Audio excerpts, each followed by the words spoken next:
you talk about you go out and talk to people before you make legislations. Have you not heard of this thing called fast tracking?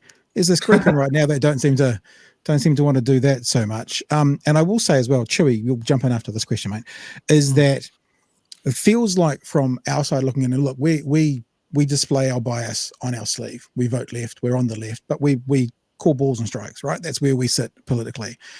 It's so we look at what's going on and we think from commentators, from communicators, from broadcasters, what could and should be getting said by the left in general to help out.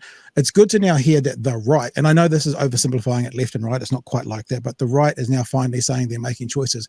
Again, on that Q&A show, you know, Nicola Willis admitted that they're making choices. And the thing that it feels like for us, that must never be left behind by the left in this election cycle is no matter what the government says, there's always this big looming choice of you can't afford it, but you gave $3 billion to landlords.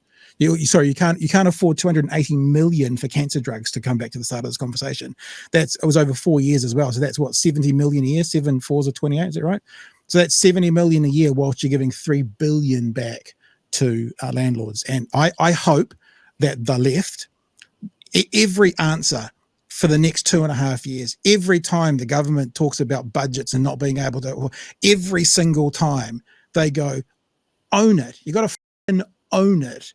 Because if you don't own it, then you haven't got a real conversation. You guys gave $3 billion back to landlords whilst you let these people die, literally dying, no hyperbole here, literally die for 70 million. And now, when it's impacting you in the, sorry, I'm feeling a bit head up here.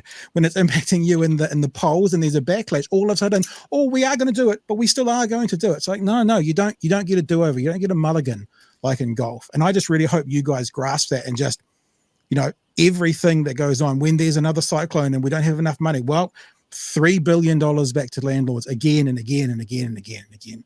I don't know. I feel it's fair to let you respond to that, Chris, before Chewy jumps in. So feel free, sir. You're absolutely right. Look, every government budget's about choices, right? And so they've chosen to prioritise $2.9 billion, nearly $3 billion worth of tax cuts for landlords. And every time Nicola Willis or Christopher Luxon say, we had to make choices, we couldn't afford this or we couldn't afford that, actually they should be a bit more upfront and say we prioritise tax cuts and we'll prioritise tax cuts for landlords over doing those other things. Because the reality is there are many, many things that they could have done for that.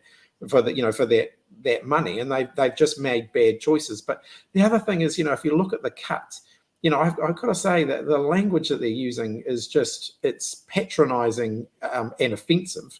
When they talk about we're ending the dumb stuff, we're ending the wasteful spending. Well, they've cut $1 billion out of the maintenance budget for state houses. Now, that's not dumb stuff. That's not wasteful spending. That's making sure that our state houses are properly maintained. These are we've got billions and billions of dollars worth of them. And as a good landlord, we should be making sure they're maintained. They've done this before. And the end result was that we ended up with people, not having a roof over their head, living in cars, and state houses that were moldy, damp, and miserable. So, what they call dumb stuff and wasteful spending isn't. Cutting funding for science and innovation isn't wasteful spending. It's actually where some of the jobs of the future are going to come from.